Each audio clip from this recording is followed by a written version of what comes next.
everybody. This is Pastor Brady Henderson from the First Baptist Church of Gaston. You are listening to the Menorah Podcast, the podcast that seeks to share the light, speak the light, and send the light of Jesus Christ all across the airways of the internet. I'm one of your hosts, also here with the other host, our co-host, Allen. Allen, you doing okay? Doing good. How about yourself? You kind of recovering a little bit? I'm trying, man. It's like 3 steps forward, 2 steps back kind of deal.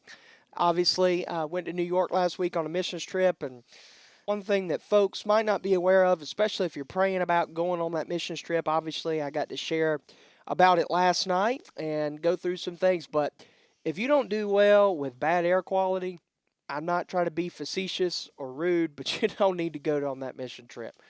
The air quality is really bad. I underestimated it. And I'm not saying the air quality is what got me sick. There's a lot of germs going on. We were in and out of subways, restaurants, hotels, all of it. I got the flu. I woke up on Saturday morning, and I don't know if I've ever had that bad of body aches.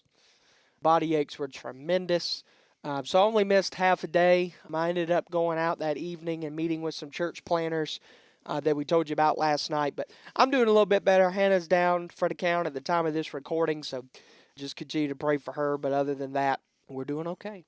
Yeah, that not to mention that several-hour flight up there with a plane full of people you've never seen or been around much before, and all that air getting recirculated. So, yep. So, obviously, this is podcast number 96. So, really, kind of, looking at a few things, and we still want to do a future series with Hannah, and we will. But before we can do that, obviously her being sick, we had to change some plans and kind of back up and punt a little bit. So wanted to actually do something. We were playing around with some CDs and some CD players around campus and thinking about listening at some old services and old sermons. But anyway, it was pretty interesting to look at all of that, but we weren't able to get some of them to work for podcast purposes. So anyway, long story short, we went and grabbed some of the church minutes. We've done some of these, I believe, before, but none of these that we have out in front of us. So I want to talk a little bit about church minutes and some of these things that are in here and just look at some things and how things have changed, because things really have changed over the years, and kind of discuss some of that. But Alan, for our listeners that don't know, can you explain what church minutes are? Because a lot of people might not know what that is. Well, it's basically a written record of mainly the business proceedings that the church undertakes.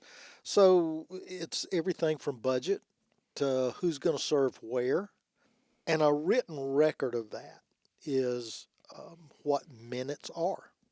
Yeah, and so just to kind of summarize that in a little bit shorter form, written records of the business of the church, probably be how I would define minutes. So we have several of those. I want to look at some from 1971. And so Richard Craps. I was 10. 10 years old? Okay. Richard Craps was the pastor then at that time. Just want to read through several of these and kind of share some things. Big thank you to Terry and Sandra who have these, put these at the church. We have these. If you want to read through them, just let us know. But got to make sure you go through the proper channels on that. Make sure we don't lose any of these. That's very important. October 13th of 1971, the First Baptist Church of Gaston. So by the way, that's 55 years ago. Held its regular monthly. So they had monthly conference. And so they were on Wednesdays. So I believe in the 50s is when they switched. I believe it was 55 or 56, somewhere in there. Right after they voted to change the name, I believe that was the last time that a vote occurred on a Sunday. So we don't really have business conferences on a Sunday unless it is to vote in a new pastor. Those happen, or staff member. But as far as like name changes or any other business decisions, since that date, usually they're on Wednesdays. And so the minutes of the previous conference are read and approved. That's still stuff we do today. And then something we don't really do anymore is reports from the church, right? So there was a treasurer's report. We don't do that anymore. Terry Pound was the treasurer at that time, and that report is on here. Sunday school report, Vern Flaw was the superintendent. He gave that.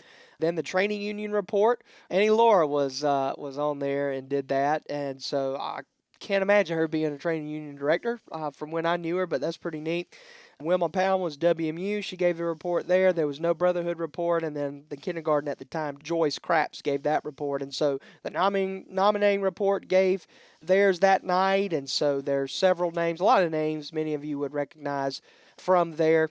One thing that popped out to me, well, that obviously popped out to me, and this is something that really has changed within the last 10 to 15 years, but it is different from this time period, is that everything had to be voted on. And one thing in particular that has changed a lot is that at this time, even 10 years ago, the deacons operated as a board and not a body of servants. And so deacons had to approve all kind of different things. They don't operate that way now, thankfully. It's not necessarily a biblical model, but back then that's what they did. And so on November the 10th of 1971, the deacons recommended that a canopy be installed over the basement stairs. So hopefully your 10-year-old mind can kind of remember that a little bit. I can. To be connected with the present covering over the side entrance of the educational building at an approximate cost of $350. Motion was made, seconded. Motion was made by R.L. Jumper and then seconded by Theus Pound. And so then the second recommendation was the deacons recommend that the church purchase metal cabinets for choir robes at an approximate cost of $150. Joe King made a motion, and it was accepted and then seconded. And so then the finance committee said that the church needs to pay the new premiums for the pastor and wife's health insurance, cost $44. That was motioned and then seconded. And so this is pretty much what happens there. And then another motion from that night was that the pastor's car allowance be increased from $62 to $75. And so they had a car allowance back then. We don't have that now. Annie Laura made the motion. And so you really see a lot of these names. Church was a little bit smaller at the time, and so you see a lot of these names repeated as making motions and things. Several other things in 1970s that I want to cover, if I can flip to it. I thought it was interesting. I know this person, and I knew she was a part of our church, but I didn't know she left our church this long ago. And so right here, January the 12th of 1972, Dwayne Fallaw was the treasurer then. He is no longer living, but he gave a report at that time. And then there was a letter requested, and like I said, I know this person, so it's interesting to see their name. Evelyn Sharp Chavis. For those who don't know who that is, she's older now, but that was James and Gloria.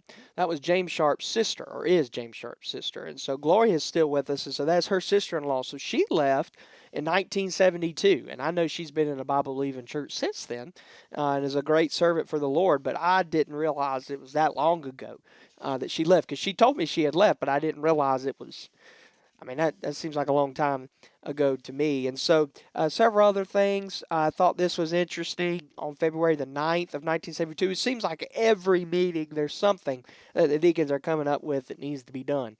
And that's one reason why we don't have monthly deacons meetings anymore. We meet if we need to pray over things or to discuss any big things. But for the most part, when you meet and don't have anything to meet about, what happens? Well, you come up with stuff that maybe doesn't need to be messed with. I'm not saying that was always the case, but you can kind of see that reading through the lines. The deacons recommended on February the 9th, 1972, that choir space be expanded. Cost of such expansion was approximately $200. And Miss Susan Ott, your sister, was approved by the church as a worker in the nursery department. On March the 8th, which is my birthday, obviously March the 8th of 1972, my mom was not even alive, but the deacons recommended that the church purchase 2 cassette tape recorders to be used in our ministry with the shut-ins. And so we were just talking about that off air. And so I'm assuming that's when that ministry started. And so the cost of 2 recorders was $35 each. And so they were purchased. The pastor advised that he had purchased several rolls of film to be used in making slides on his mission trip to Alaska. So I did not know that Preacher Craps went to Alaska on a mission trip. Did you know that? I did not remember that. So that's interesting. On May the 10th, 1972, the deacons recommend that church signs on various roads be repaired and replaced. We've done that before. We didn't vote on it, but we've fixed those. The deacons recommend that a section of the old educational building be remodeled to accommodate more people. Motion was made by Carolyn Kelly and seconded. The deacons recommended the church office be remodeled to serve as a library, and an office motion was made by Joe King, seconded by Terry Pound. Now, where was the old library? The old library was in the office. That's when we started it. And it was a very small room. It was probably about half the size of your study. Okay, And that's where they counted money. gotcha. That's where they sat to do the Sunday school and training union reports. I remember when they built the shelves in there and put the books in there. Yeah, well, that's interesting. Several other things to point out, just kind of reading through these. Didn't know Dwayne Falal was a deacon, but he was. And then Homecoming Sunday in 1972 was on October the 8th. Preacher Craps seems to be more of a domineering fellow. It says here he advised that Karen Byers Watts had united with Mount Pleasant Baptist Church. Church therefore voted to remove her name from our roll. Things like that. The church had to vote because they had to purchase 4 lights. So we had to put some lights up at the fellowship halls. So we had to vote on that, and we don't do those things now, which very thankful for. But do find that pretty interesting. The church had to purchase a piano for the fellowship hall. That was, of course, voted on. And then, of course, just a lot of different things in here. And then they passed the rules for the fellowship hall, which I believe these rules are pretty much still the same, almost. These are very interesting, and they were written on a typewriter, so it's a little bit harder to read, but pretty interesting. Of course, the Boy Scouts used to use our fellowship hall and the basement, so knew about that, and there's some information of that in here. So this is kind of interesting. So I do know a little bit about this, but not a ton, and maybe you can kind of refresh my mind on this and my memory on this. And so in the 70s, about 74 or 73 is when this was. This was March 11th, 1973. The church was wanting to investigate as they were growing. And when I say the previous sanctuary was small, it was small, okay? A lot of our listeners don't know what it looked like. And so the church was exploring the idea of needs for building expansion. And so they started voting on some things and looking at some things. And obviously, history is 2020 vision, right? It took 12 years for the sanctuary that we have now to be built. But the plans for that started in the 70s. Now, I don't want you to think, oh, well, is that how long our building is going to take? I sure hope not. I hope we'll be faithful and obedient. But they faced a lot of problems kind of from within, so to speak. And so on March 11th, they did have a special called conference where they voted. 146 people voted. And I quote, I am in favor of the leadership of our church under God's guidance to consider our needs for building expansion, as I believe a real need for space exists. It is my desire that our present indebtedness of $23,000 be paid within a year or sooner before any construction is begun. With God's help, I will financially tithe and do what I can to help in this debt and provide monies for a building fund. 146 people voted for that. 9 people said I am opposed to any consideration to explore and recommend to our church any building expansion. By this vote, I admit that I do not wish to financially support a building expansion program at this time. Do you remember that? Do you have any recollection of that? Not specifically. I know that in those days, pretty much the congregation dealt with everything. And so we would have a number of votes to do this and a number of votes to do that, and there would be a building may involve 5 or 6 votes. Yeah, so there's a lot of stuff in here. I won't go through all of it, but man, it makes you thankful for how we do things now. It really does. But it's important to appreciate the past and, of course, how far we've come, right? Well, you have to remember, too, a lot of stuff that happened within our church at that time was done by members. Members were craftsmen that built things. Yeah. They were people that could repair things. And so society was a little different as a whole. They were much more involved in overseeing things, making sure things were done right when they were done.